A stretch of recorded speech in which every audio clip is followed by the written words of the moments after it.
E é importante que a gente possa conversar, doutor, porque quando a gente fala desse assunto de cannabis, né, da medicação à base de maconha, e até muitos especialistas nem gostam de usar mais a palavra maconha, porque ficou tão ali, né, estereotipada como algo ruim, muita gente pensa assim, como é que eu vou tomar um remédio à base de cannabis? E se eu tiver efeito da cannabis, minha nossa, que loucura. Doutor, por favor, pode desmistificar isso pra gente? Isso é super importante, Elisa, para a gente começar essa conversa.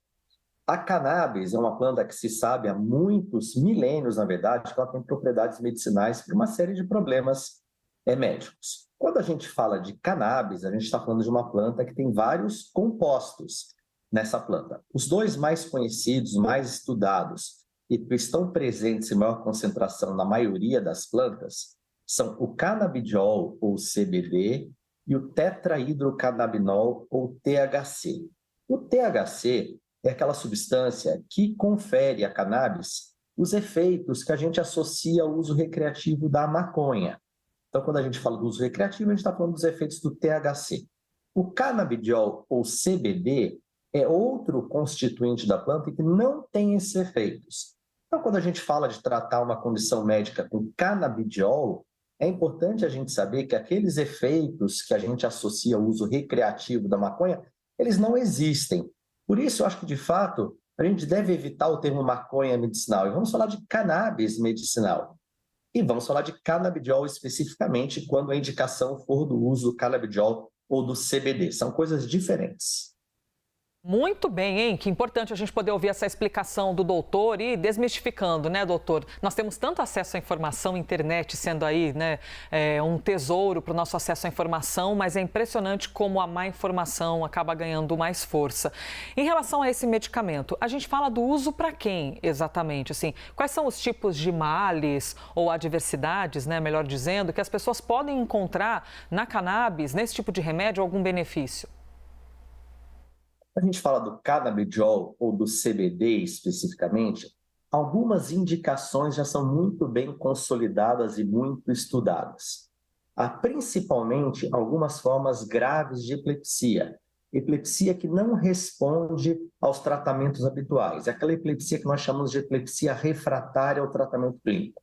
Algumas formas de epilepsia refratária já existem estudos muito bem feitos, publicados em grandes revistas científicas, que mostram que o canabidiol, o CBD, pode ajudar esses pacientes. São crianças, adultos ou idosos com formas muito graves de epilepsia. Então, na epilepsia, essa indicação é bem estabelecida. Para outras indicações, nós temos menos conhecimento, nós temos menos dados, nós não temos estudos ainda robustos, muito bem feitos. Então, a gente baseia a indicação em estudos menores e na experiência de colegas que prescrevem essas medicações. Então, por exemplo, nos Estados Unidos, o FDA, que é a agência que regula a indicação de medicamentos, de produtos para tratamentos de doenças, ele já aprovou o canabidiol para o tratamento dessas formas muito graves de epilepsia em crianças e adultos. Para as outras indicações, o uso não é aprovado ainda. Então, é aquele uso que a gente chama off-label, ou fora de bula, aquele uso que nós não temos ainda evidências sólidas de que vai ser útil, e deve ser usado. Doutor, quando a gente fala dessa medicação, a gente está falando de um comprimido, de um óleo de cannabis? E eu pergunto do óleo porque, pelo menos o óleo é algo que a gente já falou algumas vezes, né? Você viaja, por exemplo, na Espanha, você tem lojas que vendem ali, tantos gramas, tantos ml, isso aqui é indicado para tal pessoa, até para uso em animais e tudo mais. Você tem esse assunto muito mais difundido, mas eles falam muito de óleo. Isso que a gente está falando aqui no Brasil é também esse óleo de CBD ou é um outro formato? Não, de novo é importante a gente entender direitinho o que a gente está dando para os pacientes, né? Você comentou da Espanha, lógico, os aspectos regulatórios variam muito em diferentes países.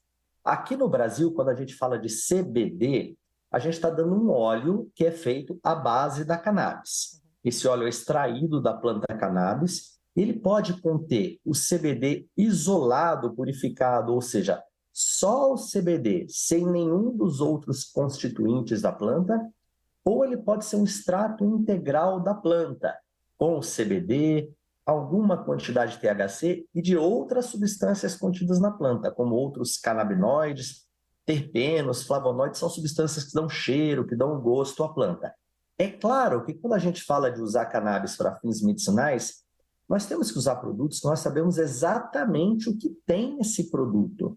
Me preocupa um pouco, sabe, Elisa, quando um paciente meu fala assim, meu primo vai para a Espanha, por exemplo, que você citou como exemplo, e vai comprar um óleo lá, ou vai para os Estados Unidos, vai na farmácia e vai comprar um remédio com canabidiol, pode trazer? Eu falei, olha, a gente não sabe o que tem nesses produtos. Quando a gente usa para fins medicinais, nós precisamos saber exatamente a concentração de CBD que tem naquele óleo, a concentração de THC, se houver THC naquele óleo, bem como a concentração dos outros compostos que constituem a cannabis. Então, para uso medicinal, nós devemos usar produtos que são, na verdade, medicamentos, que seguem o rigor de qualquer medicamento que é vendido em farmácia aqui no Brasil.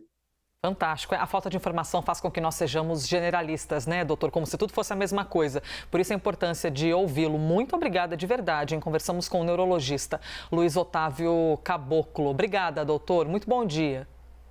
Eu que agradeço, Elisa, e os espectadores da CNN pela atenção. Bom dia. Obrigada. Por isso que veículo de comunicação é um tesouro, hein? Desmistificando essas questões. Tantas famílias que conseguem benefício para o tratamento de doenças e a gente aqui tendo de perder tempo, né? Falando sobre preconceito.